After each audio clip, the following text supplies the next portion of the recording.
Hello and welcome to this week's edition of Taekwondo Life Magazine Live. My name is Marc Zirogiannis. I'm your host. I'm a third Dan black belt and I'm the editor-in-chief of Taekwondo Life Magazine. We are recording this on International Taekwondo Day, so happy International Taekwondo Day. And that is part of what we're going to be talking about, a little bit more. But before we get into that, we've been talking the last couple of weeks about Lamar Odom, NBA player, who may be returning to professional basketball in Spain soon. And he's owing it all to all this excitement and all this revigoration and rejuvenation to this product called Balance 7, which is a pH balancing alkaline supplement drink. If you go to their website, you'll see a lot about it. I did this. We're running an offer. If you type in at checkout the code BELIEVE, BLEAV, the podcast network that we are part of, you get free shipping. That's what I did. There's a ton of choices, whether it be a 30-day supply, whether it be a limited bottle, whether it be a 180-day supply, all different configurations. These little to-go bottles or these big bottles for your house with pump dispensers. For me, been doing Taekwondo for a long time, and you think about it, and hopefully all your skill increases, but your body gets older. And we try to find ways to keep our body younger and to mitigate the wear and tear. And that's what a product like Balance 7 is designed to do. I'll let you know my results. I should have my product any day, but Lamar Odom swears by it. I want you to go over to Balance 7, that's the number 7. We'll put it in the show notes. Use the code BELIEVE, BLEAV, and you get free shipping, which is great because this stuff can be pretty heavy. So you're saving a lot on the shipping. I want you to take a look. I want you to give us your feedback on it. I'd love to hear your results. I'm going to give you my results in the upcoming weeks, but I'd love to hear yours. So as I said, it is International Taekwondo Day. This program will be premiering on the Labor Day after that, but it's being recorded on International Taekwondo Day, and we have a lot to celebrate. Last week's show, we talked all about the AGT phenomena, the World Taekwondo Demonstration Team and Team M. And following our program, the team went on to advance. They're going to advance to the finals this week coming up that the show premieres. They'll be on the finals. I don't know whether or not they'll be the winners or, they'll be a runner-up. But the fact of the matter is this is already a phenomenon. It's already a groundswell. It's already excitement. 2020 was a very difficult year. 2021 has been really, in many ways, the bright spot for a lot of people has been Taekwondo. The Tokyo Olympics took place. The United States and Anna Zalotic won her gold medal. International Taekwondo Day, AGT, all the excitement around that. And now what we're going to talk about today on International Taekwondo Day is the historic Paralympic Taekwondo program. But before I get into that, I wanted to talk to you about it's that time of year. I'm very excited. We're in September, which means football is back. As always, BetOnline, our number one sponsor, is the number one spot for all pro and college football action this season. You go there, you get updated on the odds, the props, the contests, including, this is pretty cool, online's biggest $500,000 NFL mega contest and the world's largest 200,000 NFL Survivor contest, which are both open now.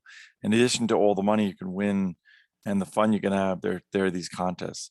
I want you to go to their website. You know what that website is. It's betonline.ag, and take advantage of your sign-up bonus. That's something we talk about every week. And then I want you to take advantage of their opening day super promo, which is that you make a bet on Thursday, September 9th, which is the upcoming week, season opener between the Super Bowl champion Buccaneers, right? Tom Brady's Buccaneers, and the Dallas Cowboys. If you lose, your wager will be refunded. So that's it. If you bet and you lose, the first $25 of your wager, they're going to give you back. And if you win, you win.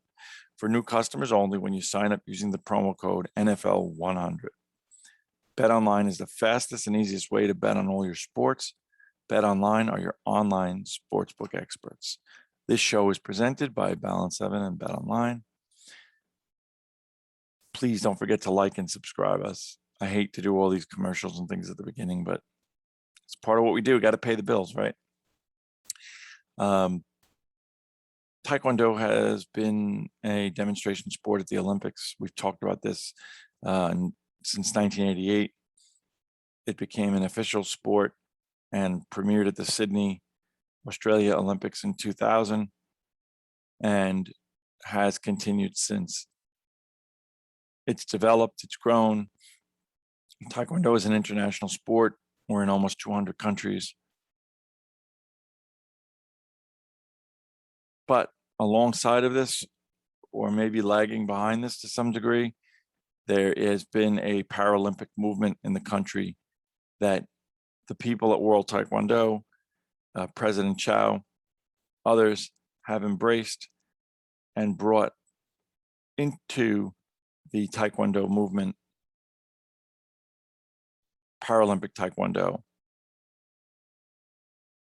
The Tokyo Olympics, we talked about this at the beginning, is followed by the Paralympics. Same venue, same locations, slightly different logo. Taekwondo would be fought a little more than a month later in the same venue where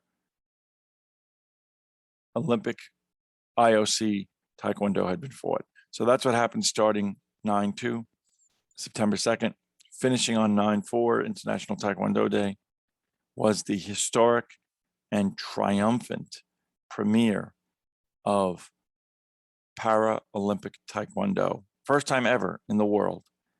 Now, there's been a Paralympic movement in Taekwondo. I was just recently, as I indicated to you, in the Nationals and the Grand Prix. When I was in the Grand Prix, I did not judge this division, but it was there was a Paralympic Poomsae division. So this is great. This is we had the opportunity to talk to Grandmaster Erica Lindhorst previously. I think the topic of her program was Taekwondo for all, right? She's talking about aging up and the gold coats and Taekwondo for the over 70 crew. We talked about the inclusion and development of women into Taekwondo. We talked about it in terms of children. We talked about the inclusion of Poomsae to round out sparring. And now we talk about, in both Poomsae and Karugi, the Paralympic movement. And it is really, really very exciting. It is a triumph. No matter what anyone thinks or understands, this is a triumph. You know, Arnold Schwarzenegger had been for years a champion of what at that time was called the Special Olympics, which was groundbreaking at the time, which were sports games, competitive games for people that had challenges, that people that had physical disabilities or certain diseases. And that sort of helped to drive the movement, particularly in this country and internationally, for the Paralympic movement. And while I'm not an expert on the Paralympic movement, it's obvious to me that that is part of the transgression, part of the transition, not transgression. Transgression is definitely the wrong word there. So we have the premiere. We had, according to what I read, 71 fighters from around the globe. Obviously not as widely practiced yet, right? We said 200 countries represented for Taekwondo, Parataekwondo, Paralympic Taekwondo, not as many, but a diverse group for sure. 71 fighters fighting for 6 divisions, 6 gold medals. We talked last week or the week before about how we try not to be political, but we couldn't help but talk about the fact that the first woman Taekwondo Paralympian had been from Afghanistan, was going to be unable to make the Paralympics because of all of the terrible chaos that was going on in our country. Well, she did last minute. She did get out. I don't know how this was supported. I don't know if she's going to go back, but she did get out. Zakin Khudad, I believe, I don't know if I'm saying her name right. She appeared at the historically It's amazing. A woman representing Afghanistan, fighting in the Paralympic movement. She did not medal, but she did appear and she did compete. And that is in and of itself a triumph. You had 6 divisions in the women's side, under 49 kilograms, under 58 kilograms, 58 kilograms. On the men's side, you had under 58 kilograms, under 75 kilograms, and 75 kilograms. And those were the divisions. The rules for Paralympic Taekwondo, very similar. I mean, it's fought on the same layout. It's fought in the same octagon. It's fought using corner judges and a center referee. Virtually the same gamjangs, out of bounds, things of that nature. The difference is point scoring, and the way in which points are scored is different. There are no faces to the punches to the face, which is the same as Taekwondo, right? But there's no punches to the body either. There's no point scored for punches. Several of the Paralympians are disabled as it relates to their arms. Several of them don't have an arm. So I guess to equalize those rules, there are no punches whatsoever. The striking area is the same. This is the same as Taekwondo. There's an electronic hogu of the body, and striking the hogu with force is exactly what scores points. The difference is, this is a little interesting, and we'll talk about the implications, is that 2 points for a regular kick. So what is that? A roundhouse kick, where most of our listeners are Taekwondo practitioners, but you may not be. So if I do a regular kick, a rear leg or front leg roundhouse kick to the body, 2 points. Turning kick, 3 points. Okay, so this is different, right? In regular Taekwondo, a kick to the head is 3 points, a regular kick. This is a turning kick. What do we mean a turning kick? Well, probably if you're standing there and you do a back kick, if you're standing there and you do a back hook kick, those would be turning kicks. Those are 2 points. But to rank up the excitement, those are 3 points. I apologize. 4 points is a spinning kick. So what are we talking about? Spinning roundhouse kick, 1 step forward, spinning back hook kick. So those, more exciting to watch, are 4 points. So your level of kicking is 2, 3, and 4. Now, analysis of the matches said that because people aren't getting kicked in the head, because they don't have the fear of being knocked out, right? You're not going to get knocked out from getting kicked to the body. It led to very aggressive matches. People were very engaged, and there was a tremendous amount of back and forth contact between the fighters. We'll talk about Evan Medell, but I saw his foot completely black and blue, a sign of really kicking hard. So it's interesting. It's interesting to see how the adjustment in the rules morphed into what I heard was a very, very exciting way to watch Taekwondo. So what were the results? We had some interesting things. Iran won the first gold medal for Paralympics. We talked in the post-show to the IOC's Olympics that Taekwondo has become a universal international sport, and that medals are not reserved for one country. And that is certainly true if you look at the Paralympic standings. Brianna Salinaro, representing the United States, coming from locally from very close to where I am home based in New York, in Massapequa. She represented the US. She was the first woman to ever qualify. It's historic, qualify for Paralympic Taekwondo in the US. She did not medal, but she had some pretty great fights. My understanding, in the 58 kilograms, she's disappointed, but she certainly has nothing to be ashamed of. We have Janine Watson, who is a phenomena in and of herself, who got a medal for Australia in Karugi. And why is that so phenomenal? Not only is she the first, one of the first female Paralympians to win a medal for Australia, but she is also an international Paralympic Pumse competitor and medalist.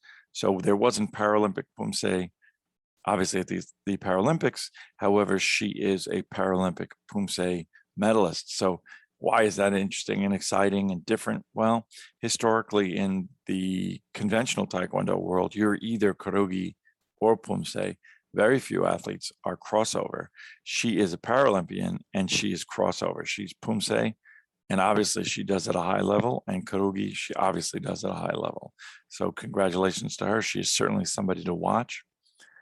And for the United States, the crowning, exciting feather in their cap is Evan Medell, who was made history already as being the first male to qualify for the Paralympics to compete for the US, and who came very, very close to making it to the gold silver medal round.